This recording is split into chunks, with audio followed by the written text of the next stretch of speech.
안녕하세요. 한국 군사력 순위 세계 3위. 중국은 할 말을 잃었다. 군. 탄두 중량 90 고위력 현무 미사일 조만간 시험 발사할 듯. 군이 재래식 중에서 유례없는 고위력이 될 탄도미사일 개발에 박차를 가하는 가운데 조만간 이 미사일의 시험 발사에 나설 수 있다는 가능성이 제기됐다. 연합뉴스는 1일 관련 소식통을 인용해 소위 괴물 미사일로 불리는 현무 계열 미사일 개발이 진행 중이다. 당초 국방과학연구소 에드 위 안흥시험장 부근부터 서해 서남방 방향으로 약 300km 이상 거리 해역까지 3-4일에 걸쳐 항행경보가 발령되면서 이 기간 해당 미사일의 시험 발사가 진행될 수 있다는 전망이 나왔다. 그러나 국방부는 이날 오후 3일 안흥 지역에서의 해상사격 훈련은 없다고 밝혔다. 은닉성을 요구하는 전략무기 개발 일정이 알려지자 부담을 느껴 시일을 변경했을 가능성이 제기되지만 조만간 시험 발사로 성능을 검증하리라는 전망은 여전히 유효하다.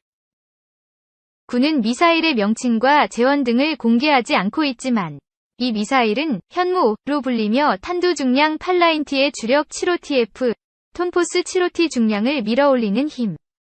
정점 도달 이후 마하 10, 음속 10배 이상의 하강 속도를 낸다고 알려졌다. 최대 사거리는 알려지지 않았으나 탄두가 워낙 무거운 만큼 이를 조절할 경우 중거리 탄도미사일, IRBM, 급인 3000km 이상이 될 수도 있다고 전해진다. 8-9T에 달하는 탄두 중량은 핵을 보유하지 않는 상황에서 최대한 핵무기와 비슷한 효과를 낼 수 있게끔 설계한 고중량이다. 미국, 중국, 러시아 등의 탄도미사일 탄두는 통상 원티 안팎 수준이다.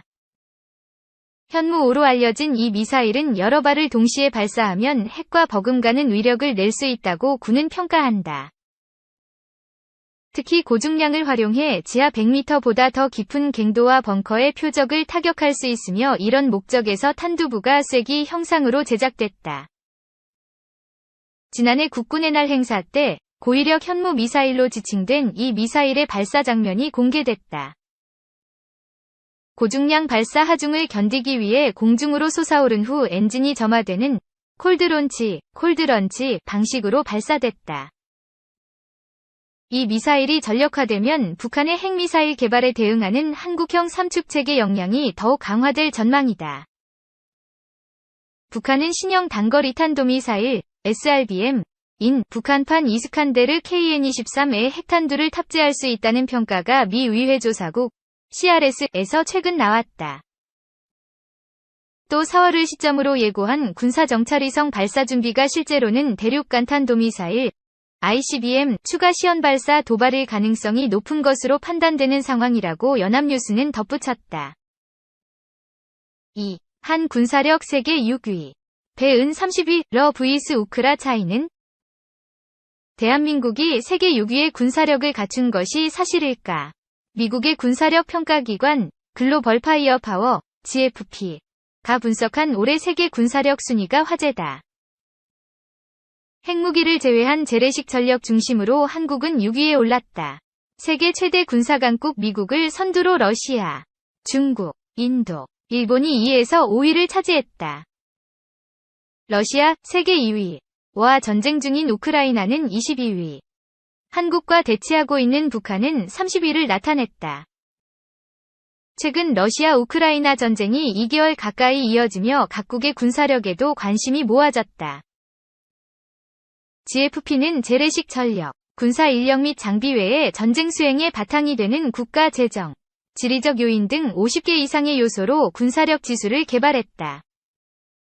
다만 GFP는 민간업체로 실제 GFP 자료가 군사력 현황을 직접적으로 보여주는 것은 아니란 평가도 있다.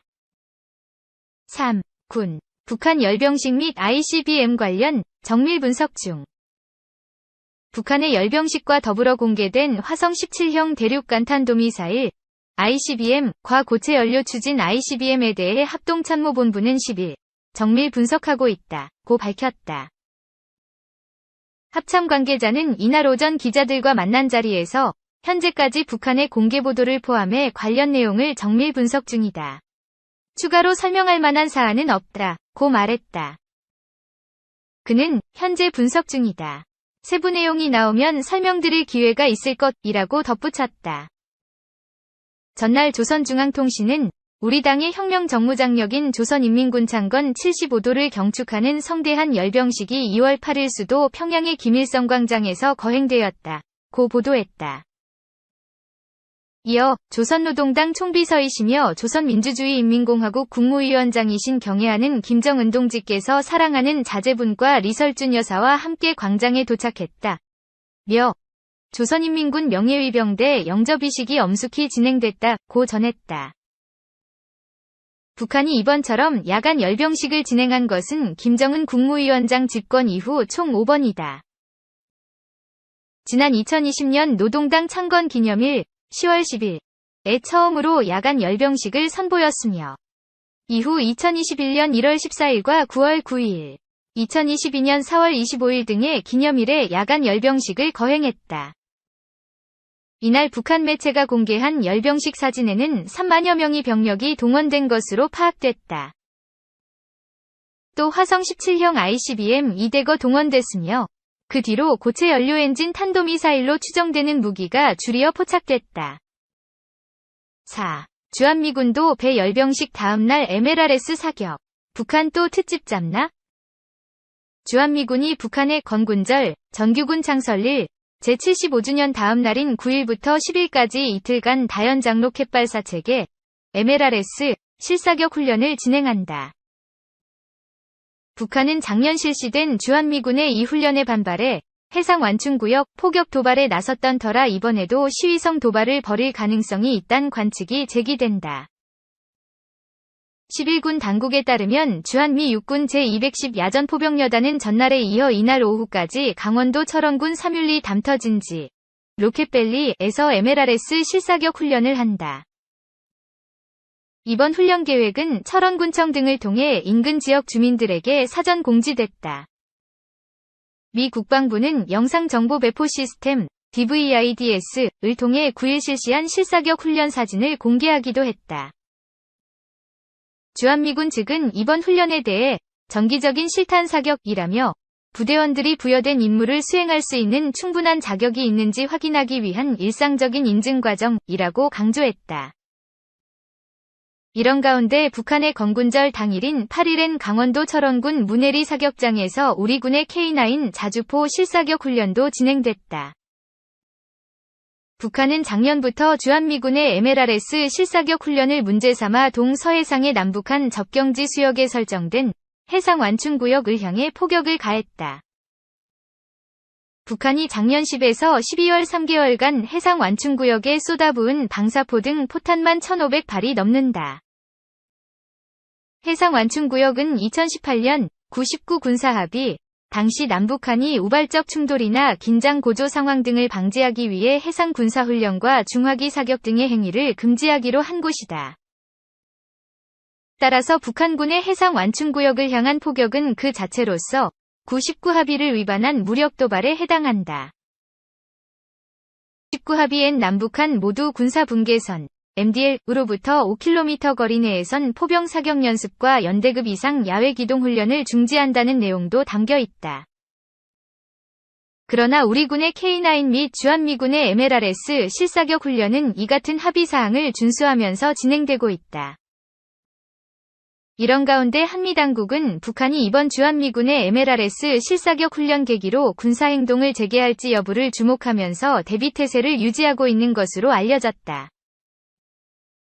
다만 북한이 작년에 해상 완충구역에 잇따라 포격을 가한 건 노후탄을 소모하기 위한 전략적 도발이었을 수 있다. 는 분석도 제시돼 북한이 주한미군의 이번 MLRS 사격에 기계적으로 대응하진 않을 것이란 견해도 있다. 오히려 북한이 지난 8일 야간 열병식을 통해 고체연료 로켓 엔진을 적용한 것으로 보이는 신형 대륙간탄도미사일 ICBM 추정 무기 등을 공개한 만큼 그 시연 발사 등을 시도할 가능성이 있다는 전망이 나오고 있다. 5. 한미일 6월 미 알래스카서 연합공중훈련 실시. 우리나라와 미국, 일본의 공중전력이 오는 6월 미 알래스카에서 함께 연합훈련을 펼칠 전망이다. 북한 핵미사일 위협에 맞서 작년에 한미 해군과 일본 해상자위대가 실시한 대잠수함전 및 미사일 방어 훈련에 이어 3국이 협력을 더욱 강화하는 계기가 될 것으로 보인다. 11군에 따르면 공군은 올 6월 알래스카 아일슨 공군기지 일대에서 진행되는 레드플래그 2023년에서 2에 참여할 예정이다. 레드플래그는 미 공군 주최로 일본, 영국, 호주 등 주요 동맹국과 매년 3에서 4차례씩 네바다 및 알래스카 등지에서 실시하는 모의 공중전 훈련이다. 각국은 정예 조종사 전투기를 이 훈련에 대거 파견해 공대지 공대공 실사격 훈련과 가상의 적 군사 지휘시설을 공격하는 항공차단 작전 등도 실시한다. 특히 이번 레드플래그 훈련엔 일본 항공자위대도 참가할 것으로 알려져 한미일 3국 간 연합훈련이 이뤄질 것으로 보인다.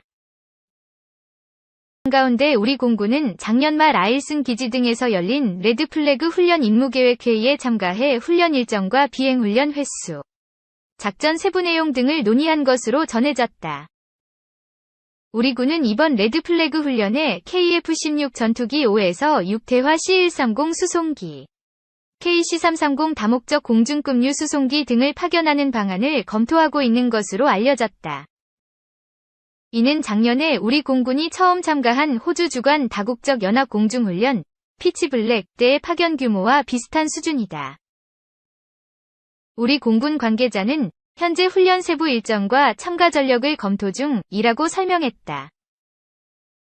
우리 공군은 지난 2013년부터 매년 레드플래그 알래스카 훈련에 참여하다 2019년과 20년, 22년엔 전투기 정비 신종 코로나 바이러스 감염증, 코로나19 유행 등을 이유로 불참했다.